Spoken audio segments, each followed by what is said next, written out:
Irmãos, a abrirem as suas Bíblias, vamos lá, vamos continuar estudando o livro de Esdras. Temos tirado preciosas lições deste livro, temos enriquecido a nossa vida e Deus tem ministrado, ao nosso coração maravilhosamente. Esdras capítulo 3, verso 8 e verso 9. Abra sua Bíblia lá, estamos no finalzinho do capítulo 3. Diz assim, meus irmãos, Esdras, capítulo 3, verso 8 e 9, diz: E no segundo ano da sua vinda à casa de Deus em Jerusalém, no segundo mês, Zorobabel, filho de Sealtiel, e Jesuá, filho de Josadaque, e os outros seus irmãos, os sacerdotes e os levitas, e todos que vieram do cativeiro a Jerusalém, começaram a obra da casa do Senhor e constituíram os levitas da idade de 20 anos para cima, para que a dirigissem. Então se levantou Jesuá, seus filhos e seus irmãos, Cadmiel e seus filhos, e os filhos de Judá como um só homem, para dirigirem os que faziam a obra da casa de Deus, bem como os filhos de Enadade, seus filhos e seus irmãos, os levitas. Louvado seja o nome do Senhor. Vamos orar.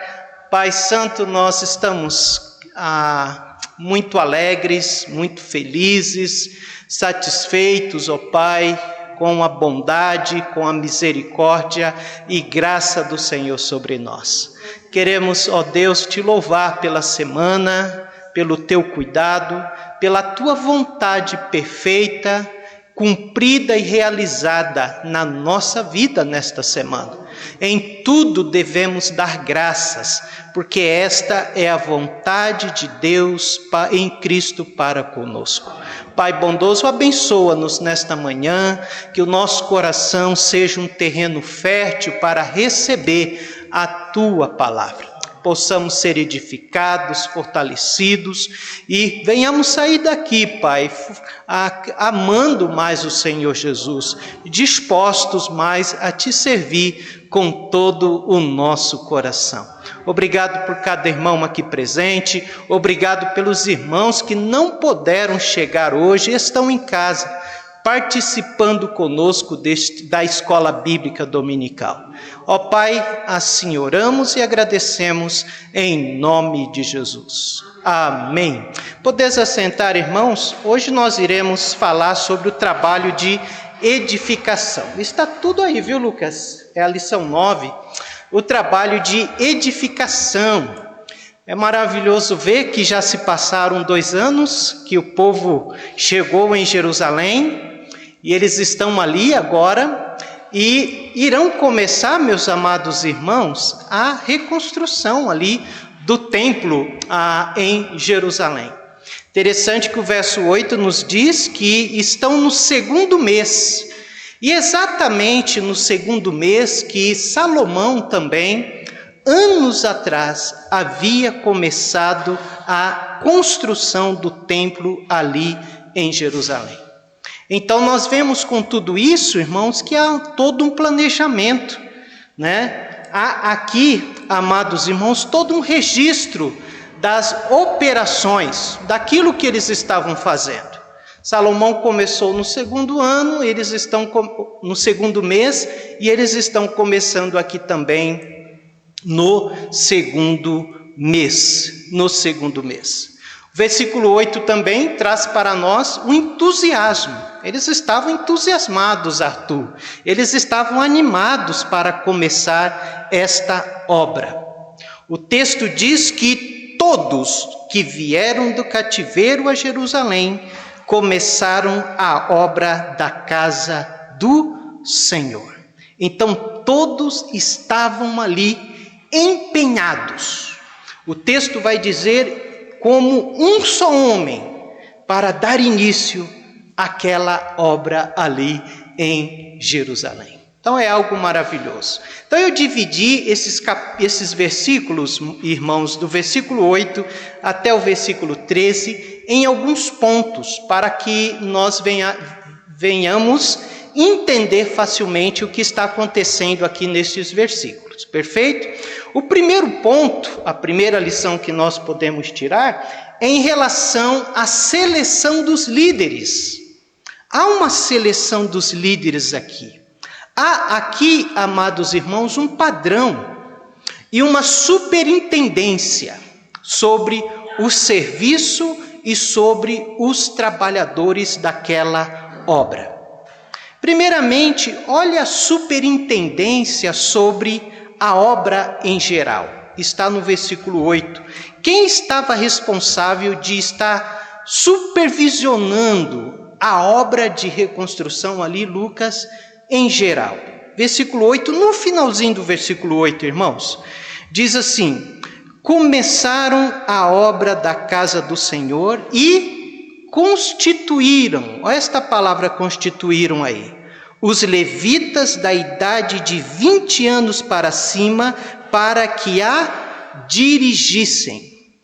Quem estava responsável pela direção, pela supervisão, pela superintendência ali da obra em geral, era os levitas. Interessante que ele diz de 20 anos para cima. Para cima. A idade dos levitas, amados irmãos, para a habilitação do serviço do Senhor, dependia da natureza do serviço. Dependia em que área eles iriam atuar. Aqui em Esdras, eles estão fazendo esse trabalho a partir dos 20 anos de idade. Mas, em Números capítulo 8, vai nos dizer que o chamado para o ministério levítico, ele começava a partir dos 25 anos. Abra sua Bíblia comigo lá em Números, capítulo 8, verso 24. Números 8, verso 24.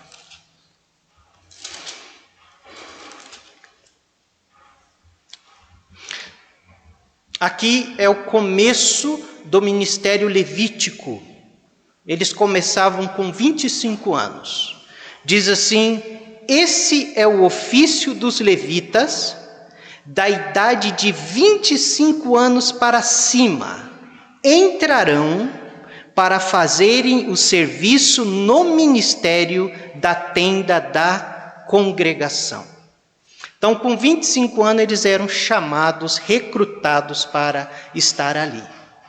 Com 25 anos, eles começavam o trabalho geral ali do serviço da obra do Senhor. Mas, para que eles pudessem carregar, tocar nas coisas sagradas, eles teriam que ter 30 anos de idade. Abra comigo aí mesmo em Números, capítulo 4. Volta a sua Bíblia para Números 4, verso 3.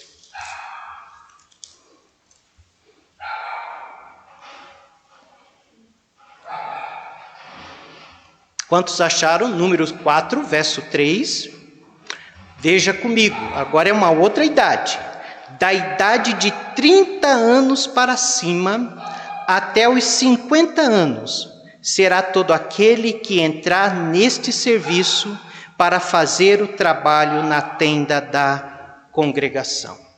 Então, com 25 anos, eles começavam o seu trabalho levítico, trabalho geral. Com 30 anos, eles começavam um trabalho mais presente ali, carregando os utensílios do tabernáculo. E aqui em Esdras, esse trabalho de supervisão, eles estão começando com 20 anos para cima. Então, note como o trabalho do Senhor é algo muito organizado, é algo muito bem feito. Mas que nós podemos ver aqui também, que os levitas estavam sobre a obra em geral, Mas havia outros líderes aqui.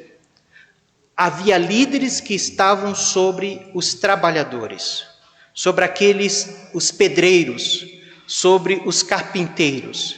Eram aqueles que estavam trabalhando com os homens mais perto. Versículo 9 de Esdras, capítulo 3.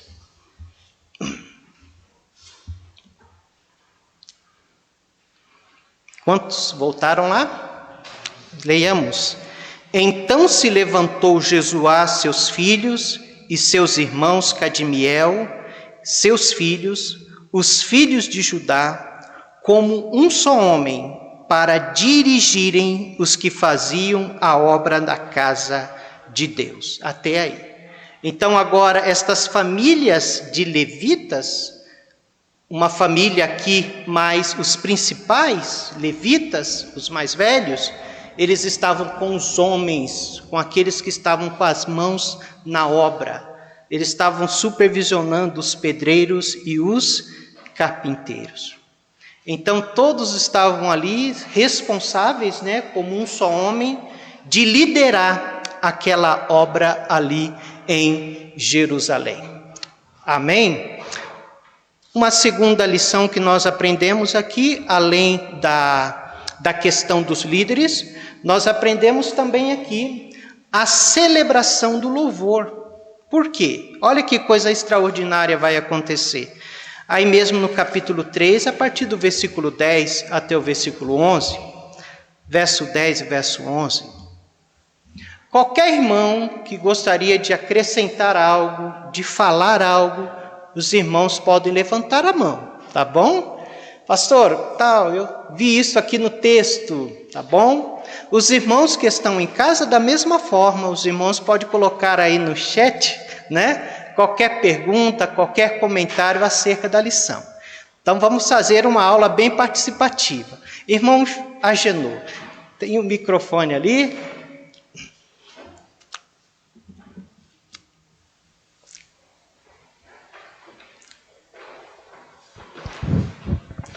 Então, pastor, aí a previsão, a ordem de que para começar o ministério dos levitas, a partir de 20 anos, e para fazer o trabalho mais, talvez de maior responsabilidade ainda, a partir dos 30, e depois fala mais adiante que os levitas trabalhariam até os 50 anos. Exatamente. Eu queria saber essa situação, porque nos 50 anos eles não voltariam mais àquela função.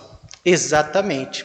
Lá em Números capítulo, nós acabamos de ler 8 verso 24, fala sobre isso, Exatamente, esse era o tempo de ministério desses homens.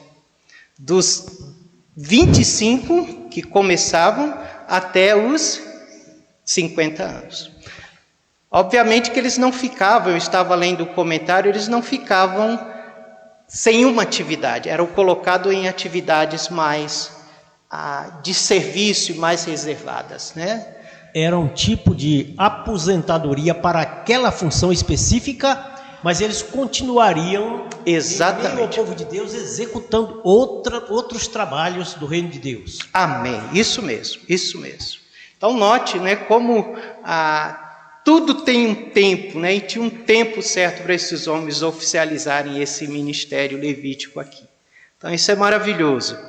Ok, então outra lição que nós aprendemos, irmãos, é em relação à celebração do louvor. Olha só, olha o verso 10 e verso 11, que lindo. Minha irmã... Salmo 136, eles falaram, louvai ao Senhor, porque a sua benignidade dura para sempre. Louvai ao Deus, porque a sua benignidade dura para sempre. Exatamente. Amém. Note que eles estão recitando o Salmo 136 aí, Um grupo cantava e o outro respondia. E assim todos louvavam ao Senhor. Vejamos então. Quando, pois, os edificadores lançaram os alicerces do templo do Senhor, Então apresentaram-se os sacerdotes, olha só, já vestidos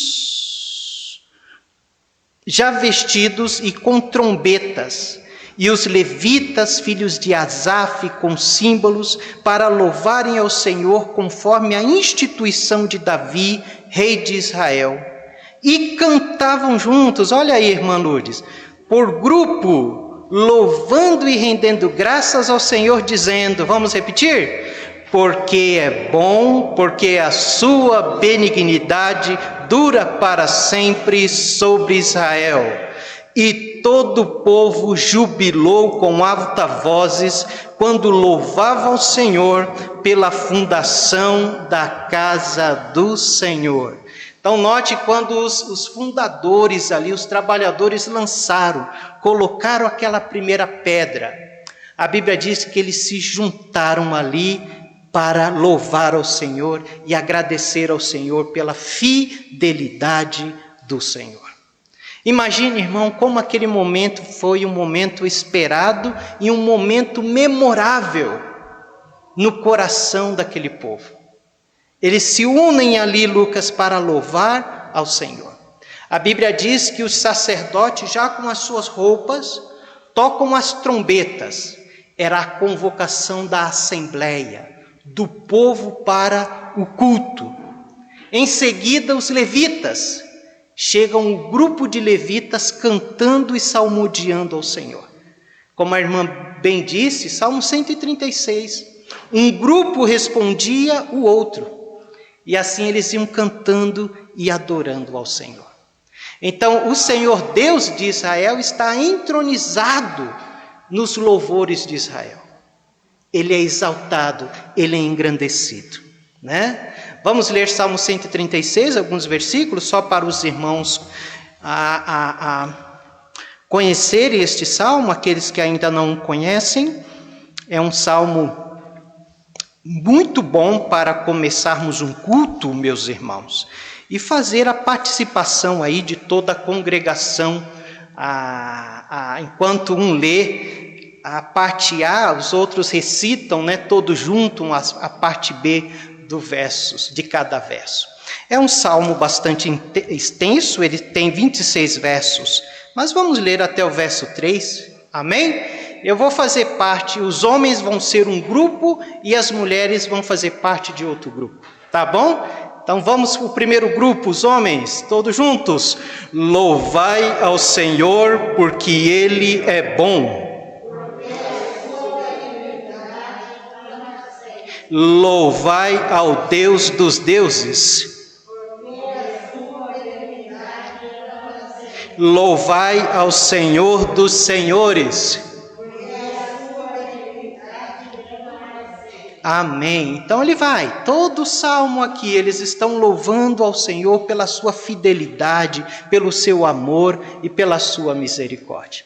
Da mesma forma, eles fizeram ali quando foram lançados os fundamentos do templo ali em Jerusalém. Então, meus amados irmãos, estes louvores aqui, eles podiam ser tão gloriosos quanto os louvores que aconteceu ali, lá quando Salomão lançou a pedra fundamental do templo. Mesmo sendo ali um humilde começo, ela tem a mesma magnitude que houve quando o primeiro templo foi construído.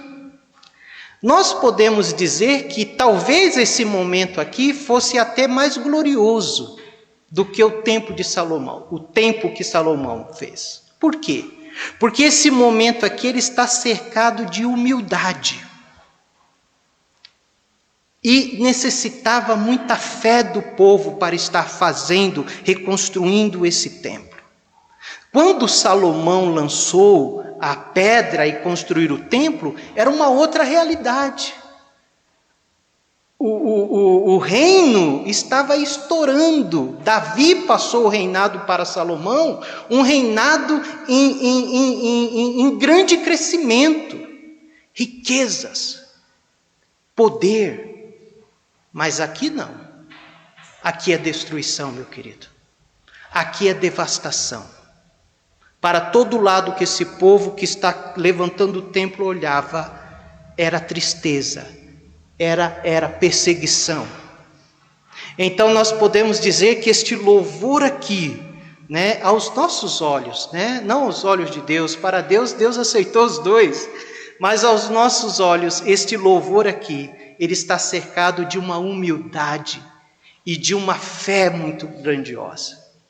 Não é verdade? É muito fácil, não é mais fácil, podemos dizer assim, você louvar e exercer a sua fé quando as coisas estão radiantes. Mas aqui, eles estão num tempo difícil. E a intensidade do louvor deles é a mesma.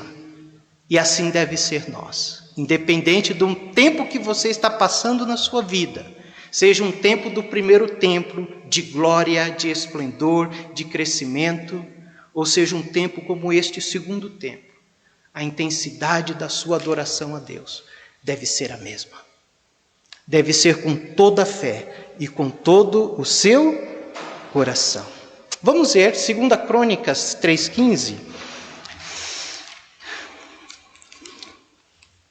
2 Crônicas 5,13, me perdoe. 5,13.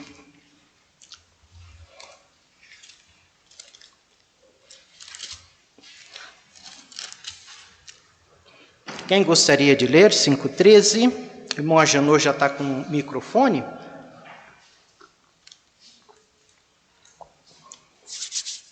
Segunda Crônica 5,13. É quando o primeiro templo foi construído. E quando eles uniformemente tocavam as trombetas e cantavam para fazer ouvir uma só voz, bendizendo e louvando ao Senhor, e quando levantavam eles a voz com trombetas e símbolos e outros instrumentos músicos para bendizerem ao Senhor, porque era bom, porque a sua benignidade dura para sempre. Então a casa se encheu de uma nuvem, a saber, a casa do Senhor. Amém. Note que o Salmo 136 está presente nas duas ocasiões, né? Estava ali do primeiro e agora aqui da reconstrução. Estava presente nos dois. Terceira lição que nós aprendemos, irmãos, desse texto. Primeira, a seleção dos líderes, a celebração do louvor. A terceira lição é a tristeza na hora da alegria. Você já sentiu tristeza na hora da alegria? Versículo 12, volta a sua Bíblia lá para Esdras capítulo 3.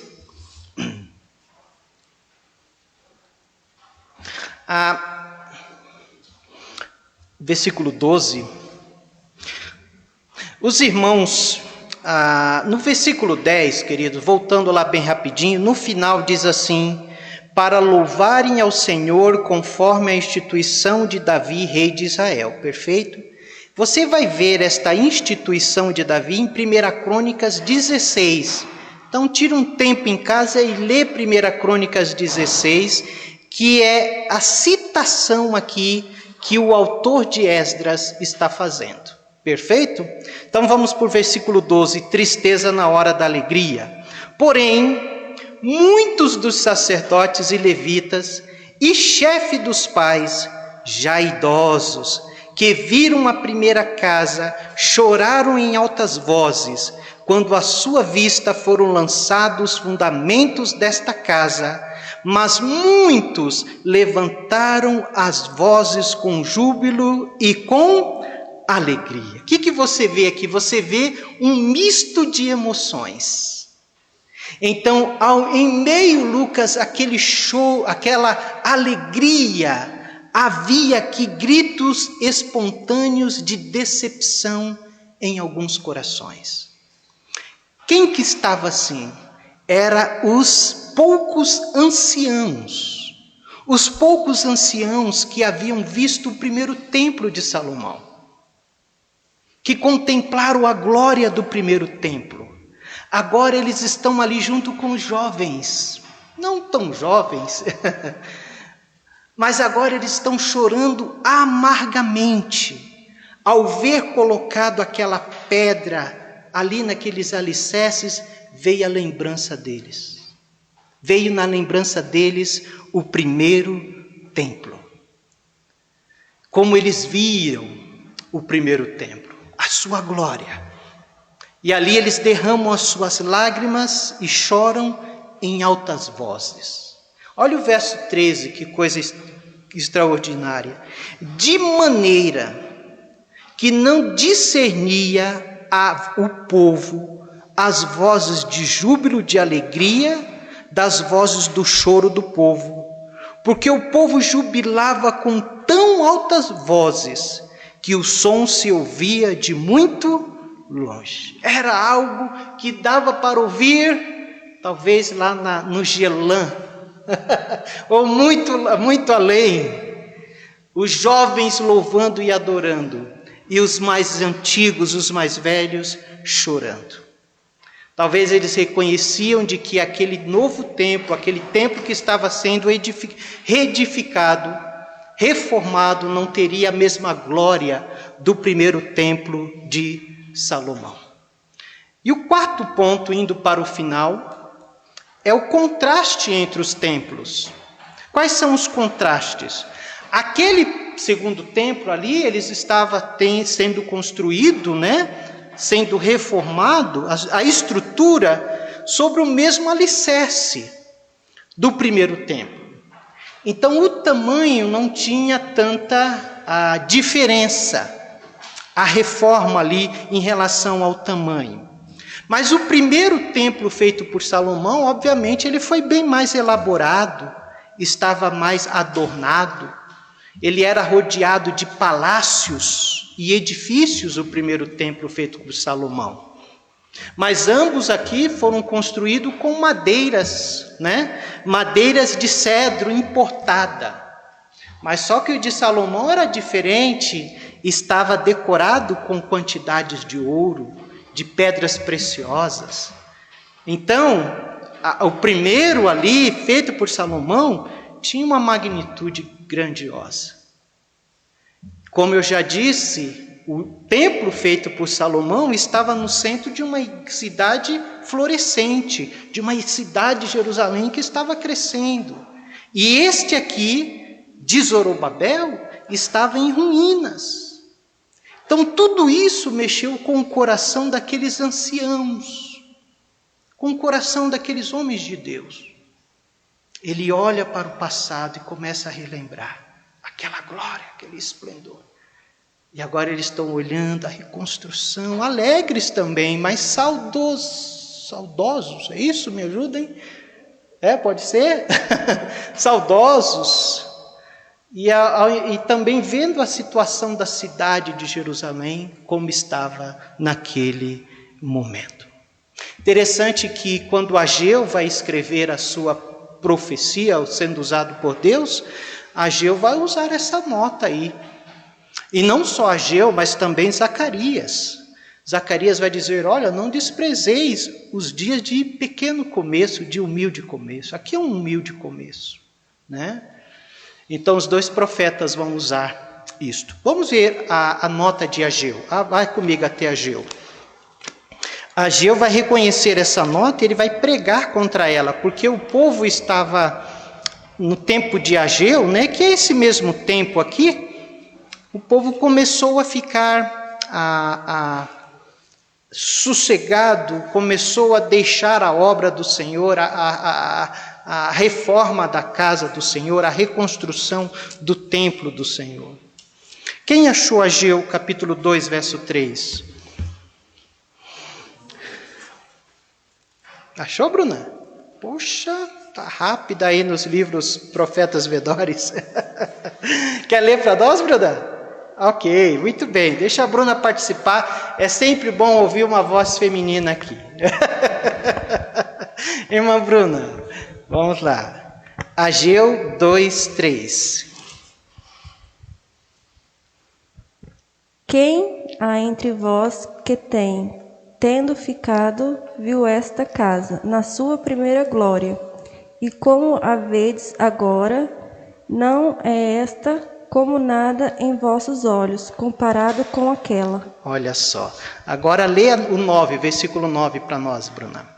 A glória desta última casa será maior do que a da primeira, diz o Senhor dos Exércitos, e neste lugar darei a paz, diz o Senhor dos Exércitos. Então nós vemos aqui Ageu aproveitando esse tempo para falar de uma profecia, né, acerca do Senhor Jesus, que o Senhor Jesus virá, né? Então a glória dessa segunda casa, ele está falando, será maior do que a primeira. Aquela foi, mas essa aqui, talvez o seu simbolismo terá uma glória muito maior, né?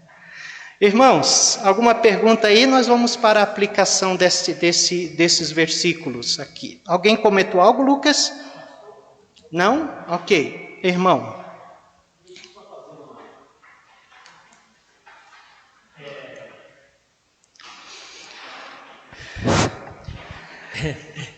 Esse saudosismo é extraordinário. É extraordinário. Eu sou um cidadão saudosista. Eu ouvi um psicólogo, não sei, falando aí alguns dias atrás, que saudosismo não é bom. Mas se a gente se lembra de coisas boas, o que é ruim não faz bem. Não faz bem. Mas o que é bom, o saudosismo é extraordinário. Esses irmãos aí choravam de alegria. Sim. Porque eles contemplaram o primeiro templo. Depois souberam que foi destruído. Acabou aquele templo. E agora, quando ele vê de novo a reconstrução, vamos dizer, eu há 60 anos atrás morei numa casa lá na roça, eu voltei algum tempo atrás, tinha só 2 paredes. Se eu de novo retorno para lá e reconstruo, é uma alegria. É uma alegria. Há tanto tempo eu morei aqui, a casa caiu, agora eu construo de novo. Verdade. Mas ainda se tratava de coisa de Deus. Exatamente. Mais alegria ainda. Então, é maravilhoso. É maravilhoso. Porque o choro e o louvor se confundir quem estava longe. Porque ouvia-se que existia uma alegria extremamente ali. Verdade. Então, mas foi uma maravilha. Uma maravilha, uma maravilha. Nós vamos falar um pouco sobre essa questão do saudosismo na nossa aplicação aqui, irmãos. A primeira aplicação deste versos 8 até o verso 13 lá de Esdras é também sobre liderança, né? Então note como a liderança estava organizada ali, como houve uma liderança. Então é verdade, irmãos, que nós não fazemos nada sozinho no trabalho do Senhor. A igreja, eu como pastor, nós temos a responsabilidade de preparar novos líderes. Novos líderes. Nós temos que recrutar novos líderes. Nós estamos olhando para Lucas Luiz, estamos olhando para Vitor, estamos olhando para Lucas Fernando, estamos olhando para você, Laércio, né? Olhar para esses homens, olhar para essas novas mulheres que estão chegando e constituir liderança. Foi assim que a obra do Senhor funcionou com Jesus, chamando os 12. Foi assim que os apóstolos deram continuidade, instituindo diáconos, formando liderança para estar ali envolvidos na obra do Senhor. Paulo, ele até insiste para que isso fosse feito. Ele vai dizer para Timóteo, olha, escolhe entre você aí homens capazes, lembra? Abra sua Bíblia lá em 1 Timóteo. Então, é necessário recrutamento, formação de liderança na igreja, na obra, né, irmão José Maria? No trabalho do Senhor. Homens novos, mulheres aí com vontade de servir a Deus para nos unir nessa tarefa da obra do Senhor. Leia para nós, irmão Genor, o irmão já está com o microfone, 1 Timóteo 2, 1 e 2.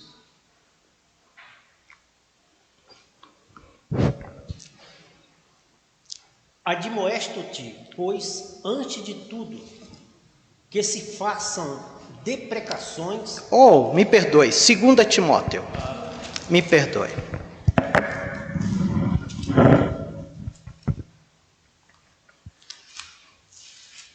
2 Timóteo. Tu, pois, meu filho, fortifica-te na graça que há em Cristo Jesus. Amém. E o que de mim, entre muitas testemunhas, ouviste, Olha aí. confia-o a homens fiéis, que sejam idôneos para também ensinarem os outros. Formação de liderança. Está vendo aí? Confia homens, traga homens, mulheres, idôneos, confia o que você aprendeu para que ele tome parte com você desta obra que você está realizando. Amém? Então a primeira aplicação é seleção de liderança. Cada crente, irmãos, eu creio, ele deve crescer em 3 áreas. Primeira área, no observar e aprender. Então, quando você chega na igreja, nós temos aí Laércio está nessa fase. A sua prioridade absoluta é aprender. É aprender ali o ensino da palavra de Deus. Segundo, participar. Participar, Laércio. Participar, começar a servir em alguma área da igreja. Alguma função básica de ministério já existente na vida da igreja. Terceira e última, liderar. É chegar ao ponto do crescimento que aquela pessoa, ela continua avançando, ela continua crescendo. E agora aquilo que ela aprendeu, como Paulo bem diz aqui, ela começa a ministrar ao outro. Então todos nós precisamos passar por essa fase. Há alguns, infelizmente, que ele para na primeira, né? Ele vive a vida toda espiritual dele. Essa área é importante. E não quer dizer que você chegou na terceira área, que você está deixando de aprender, né? Obviamente. Mas muitas pessoas, ela passa a sua vida cristã toda só nesta primeira fase.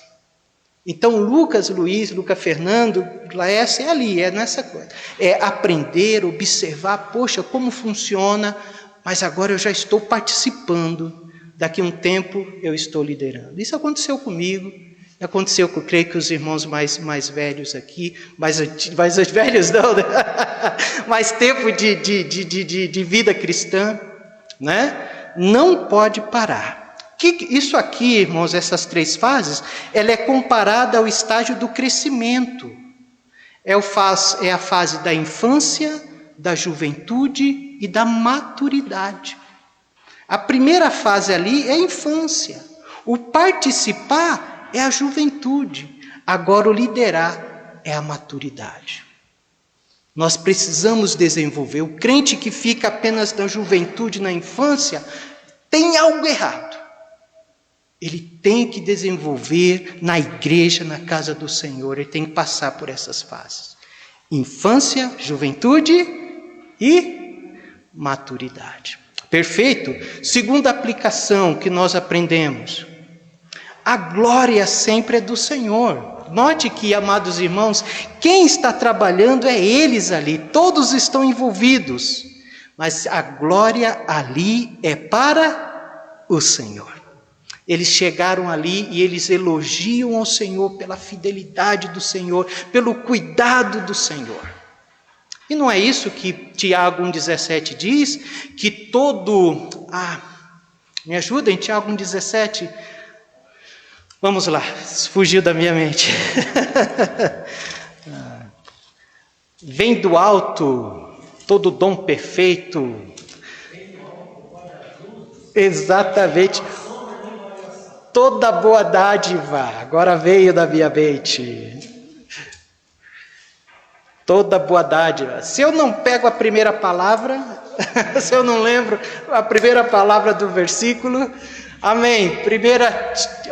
Tiago 1,17. Vamos ler todos juntos? Leamos.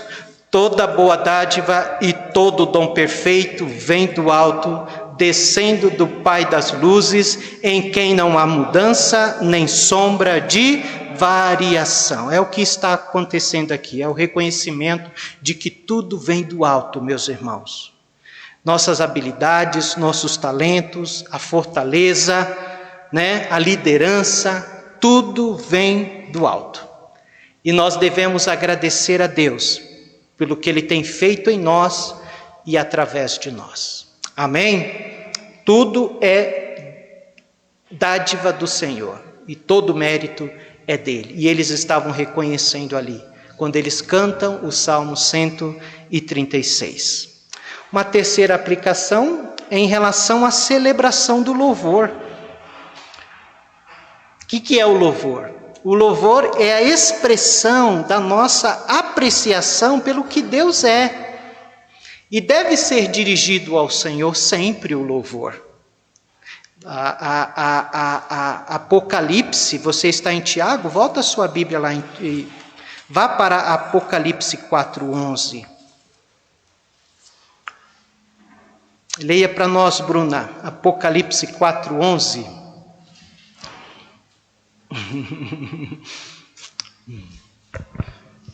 O que diz?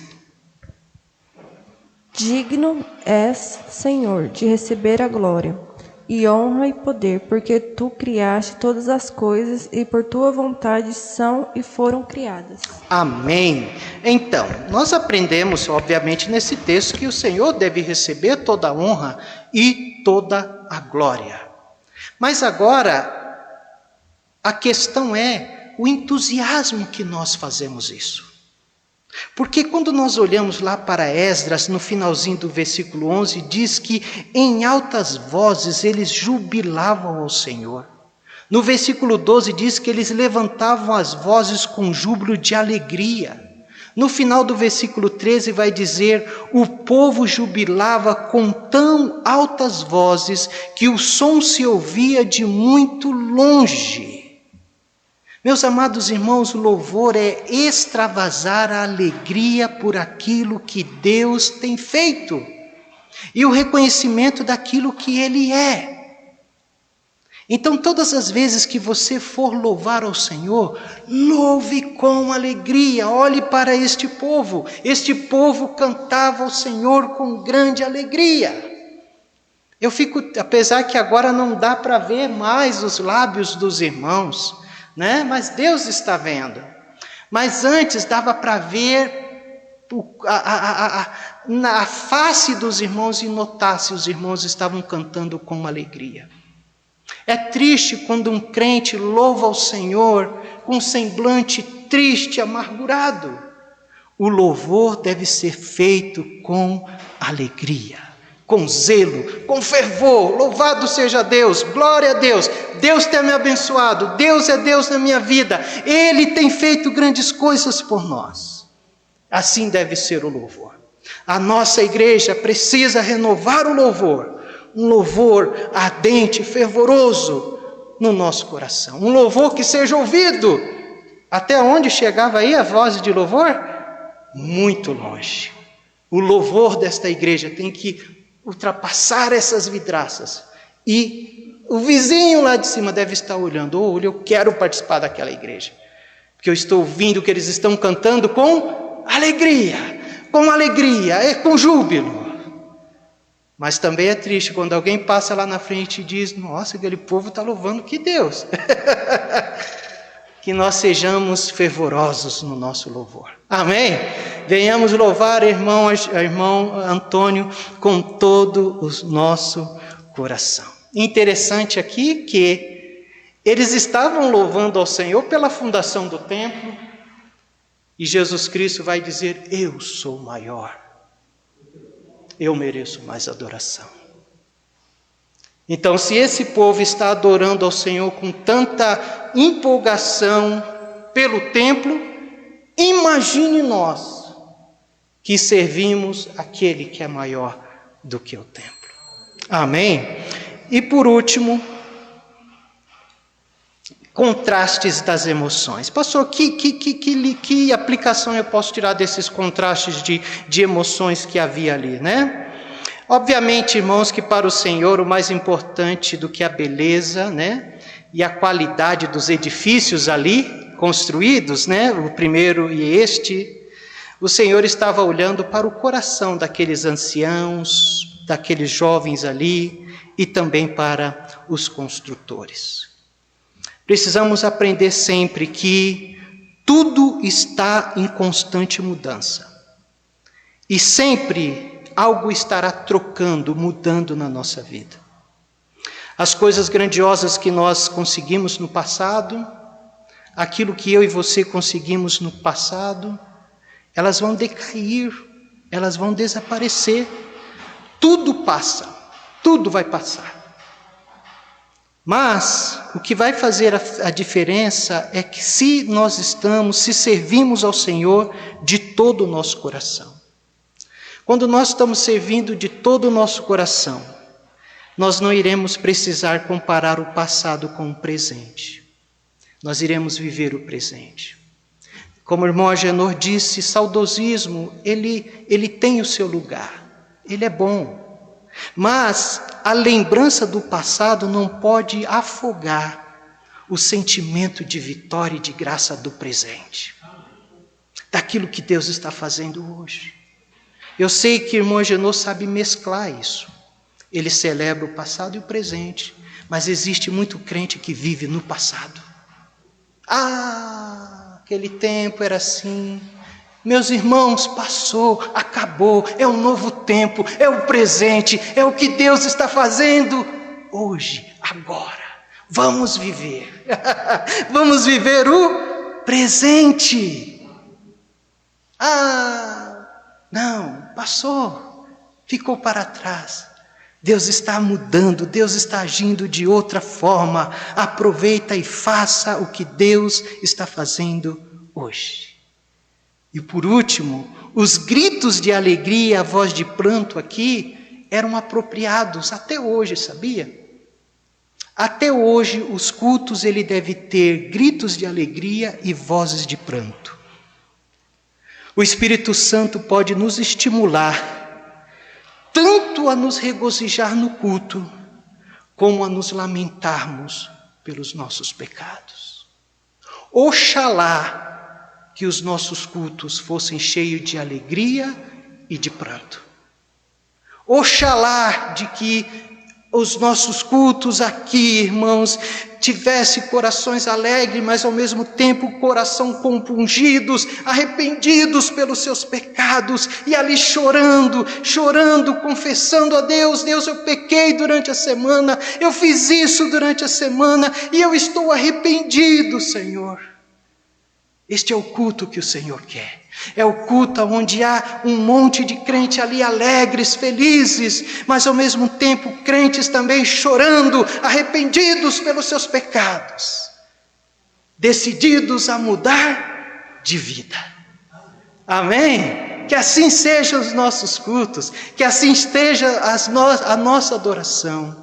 Que o povo ao passar, o povo ao redor possa ouvir: mas o que está acontecendo na Igreja Batista Bíblica? Uns estão chorando, outros estão alegres, né? É isso mesmo que Deus quer. É um culto onde uns estão alegres pelos feitos e outros estão se arrependendo dos seus pecados. E ali o Espírito de Deus está trabalhando nos corações das vidas. E ali vai haver mudança e transformações.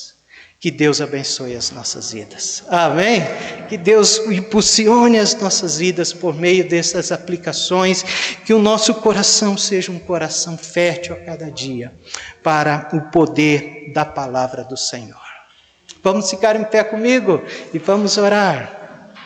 Alguém comentou algo, Lucas? Não? Grande Deus, nosso eterno e bondoso Pai, te louvamos pela honra de te servir, e nós somos alegres em servir ao Senhor. Nós somos gratos de pertencer ao Senhor. Pai, levante líderes na tua igreja. Abençoe esses novos irmãos, novas irmãs que estão conosco. Que eles possam estar crescendo nessas 3 áreas, nessas 3 fases da vida cristã. Ó Deus, eu creio que o Senhor tem grandes líderes aqui, para se unir conosco, para realizar esta obra que está sendo realizada. Te louvo pelos líderes que já estamos juntos, realizando o trabalho, mas sempre é bom ter mais líderes. Nos ajuda, Senhor, a separar um tempo para fazermos um curso de liderança, um curso de preparação, e atei fogo no coração dos mais novos, para estar conosco, para aprender a liderar e a trabalhar na casa do Senhor. Pai bondoso, obrigado, porque o Senhor recebe o nosso louvor e a nossa adoração. Pai, todas as vezes que toda a igreja estiver reunida, que todos possam louvar de todo o coração, de toda a alma, possa apresentar o melhor do seu louvor ao Senhor Jesus. Pai, queremos pedir que o Senhor traga esse mesclar de emoções, de decisões, de adoração na vida da igreja. Que verdadeiramente todos nós possamos assim adorá-lo com alegria, mas ao mesmo tempo estar chorando pelos pecados, que ofende a tua santidade, que nos separa do Senhor, que nos torna, ó Pai, ineficazes no trabalho e na obra do Senhor. E quando há arrependimento, Pai, há mudanças, há transformação, há o agir do Senhor nos corações. Traga arrependimento ao meu coração. Traga arrependimento a cada coração de crente, Senhor. Porque o arrependimento é o começo de um agir, de um reavivamento. O Senhor, o reavivamento não está em gritos, não está em nada, ó Pai, que seja venha chamar a atenção. Mas o reavivamento está ali de um coração contrito e quebrantado na presença do Senhor. Dá este coração a mim, ao coração e também o coração dos meus irmãos. Assim oramos em nome de Jesus. Amém e amém. Que Deus nos abençoe, irmãos.